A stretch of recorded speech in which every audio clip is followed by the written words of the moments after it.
Thank you all for coming today.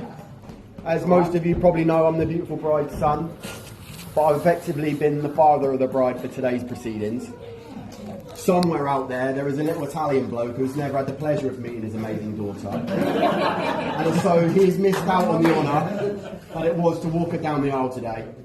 And that is very much his loss, and I'm sure you'll all agree.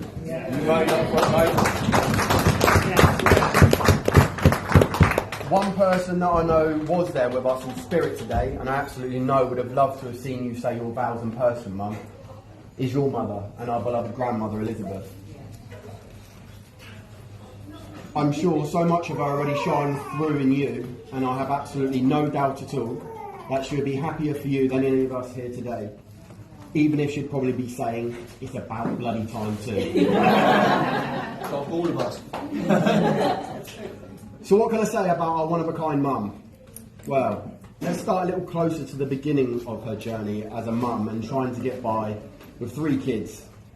Having been a young single mum, she pretty much did things the hard way.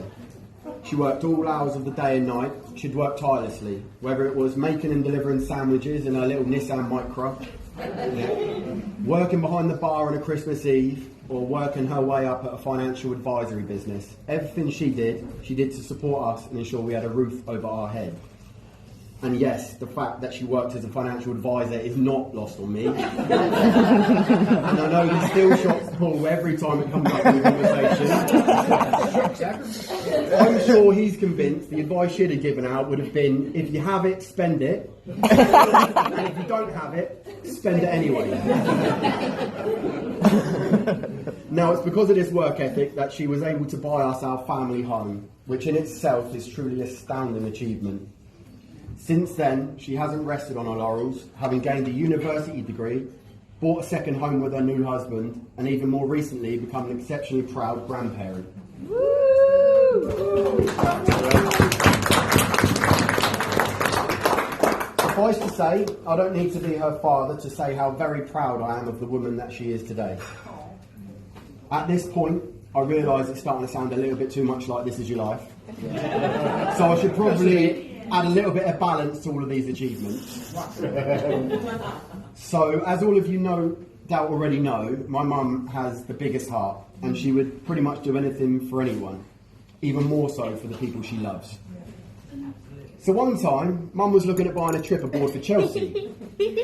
Budapest and Hungary would be apparently the perfect destination. At first it seemed strange, and it wasn't like this had ever come up in conversation before, or even been mentioned by Chelsea. And I know Mum had never been there herself, so the question was posed. Why Budapest? Well, Mum's reasoning was simple. And she said in a rather proud fashion, well, she likes her travel, doesn't she? And she loves her Buddhas, so it's perfect, right?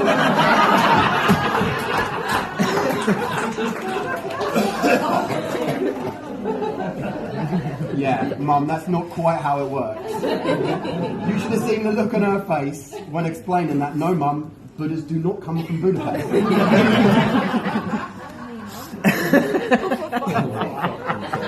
See, now, despite the intelligence Mum clearly has, our lives have continuously been brightened up by these kind of anecdotal behaviours. I'm sure this is just one of many reasons why Paul has decided to marry her. If it wasn't obvious to him already, he no doubt realised this, and that she was the one for him on a day when she rang him up in a complete panic and genuine confusion. Oh my God. Oh yeah? Yeah. So on this particular day, she came back to her car and found something missing. Oh, yeah. She was absolutely convinced someone had been in her car and that a theft had taken place. And so without hesitation, her first thought was, ring Paul. Someone's taken them, Paul, they're gone. I've only been gone 10 minutes and they've taken them. I can't bloody believe it, I don't know what to do. Slow down, Lynn, what do you mean they've gone?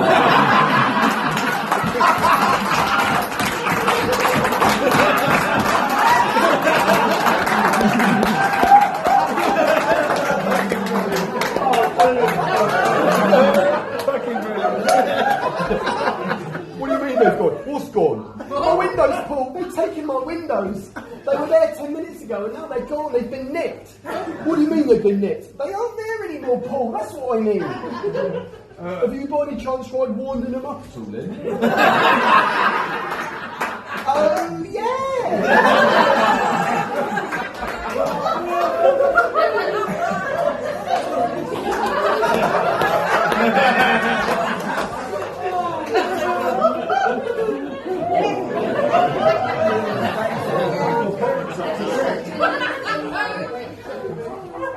So you know it's love when several years later you sat here having just married that very same woman.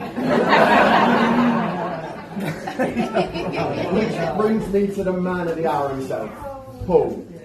How have you become such a huge part of our lives is an achievement in itself.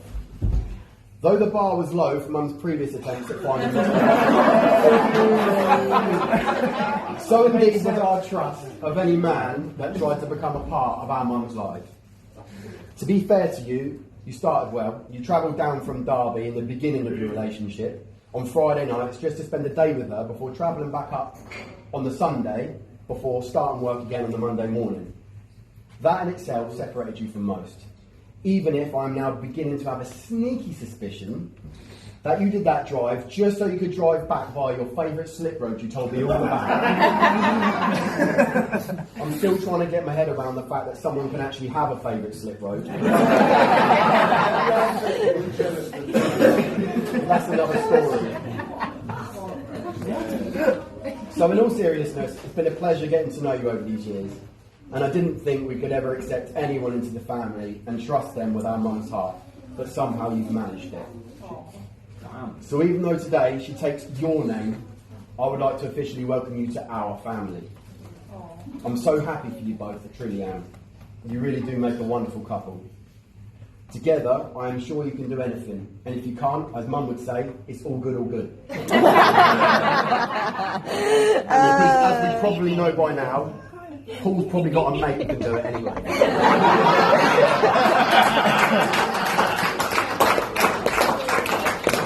So, please raise a glass to the happy couple. May your love continue to grow. May your laughter never cease. And may you never forget the way you feel in this moment, surrounded by the love and support of all those closest to you. And just remember, you don't marry the person you can live with, you marry the person you can't live without. Mr. and Mrs. Goody.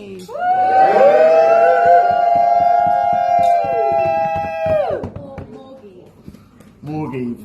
The floor is yours. Well done, Charlie.